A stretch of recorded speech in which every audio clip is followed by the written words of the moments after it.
If you've ever stood in a boggy flat in East Texas as the sun was just starting to burn through the fog, you've probably heard a sound that didn't quite make sense. A sharp scape cry as a bird zigs and zags in a way that'd make a fighter pilot dizzy. Most folks call it a snipe hunt and think it's a prank played on city kids. But for the Texas hunter who knows better, it's the most challenging shot in the marsh. I'm Spitz, and this is Feed Bandit. Today, we're talking about the ghost of the marsh, the common snipe. We're going deep on the technicals of the shot and the philosophy of why we hunt the hard things. Pull up a chair. We've got some ground to cover.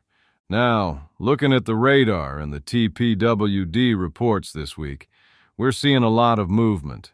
Even though we're in the spring, it's important to look back at the data we just gathered from the winter season to plan for the next. The habitat reports are showing that our coastal wetlands are holding more moisture than we've seen in 3 years. That's good news for the migratory birds. But here's the news you need to hear. There's a move in Austin to look closer at marginal land conservation. They're looking at those wet, useless flats that most developers want to drain. For the Feed Bandit family, those useless flats are the nurseries of the outdoors. We've got to stay loud about keeping those boggy spots wet, because without the bog, we lose the ghost. Let's get technical. For the new breed listening, hunting snipe isn't like hunting dove. A dove flies a line. A duck commits to a spread. A snipe is a master of the erratic. First, let's talk gauge. A lot of old guard hunters will tell you a 20 gauge or even a 28 gauge is the ticket. You don't need a cannon.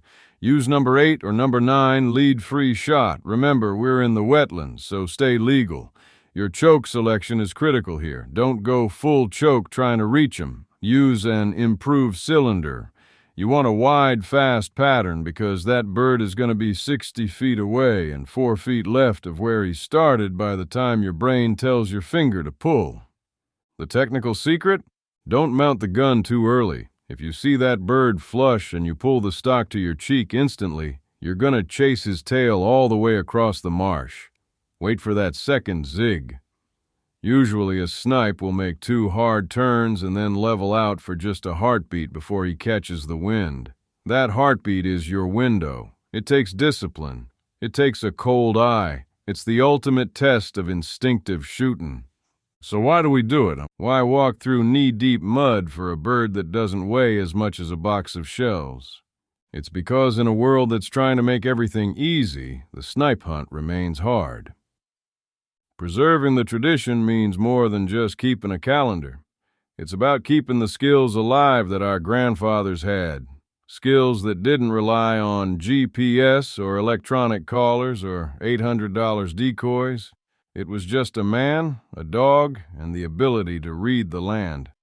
When you hunt the ghost of the marsh, you aren't just hunting a bird. You're hunting a version of yourself that can handle frustration. You're hunting the patience that it takes to be a Texan. We don't do this because it's easy. We do it because it's ours. This week, I want you to look at your gear. Clean those barrels. Check your boots for leaks and think about the legacy you're carrying. If you've got a youngster in the house, tell him the story of the ghost. Let him know that the best things in Texas are usually found in the hardest places to get to.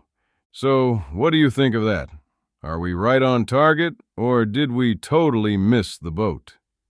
Email us at howdy@feedbandit.com and let us know either way. And don't forget to check us out at feedbandit.com and grab some gear to show off your Texas First Outdoors pride. Preserve the tradition. Protect the legacy. Stand tall, fellow Texian.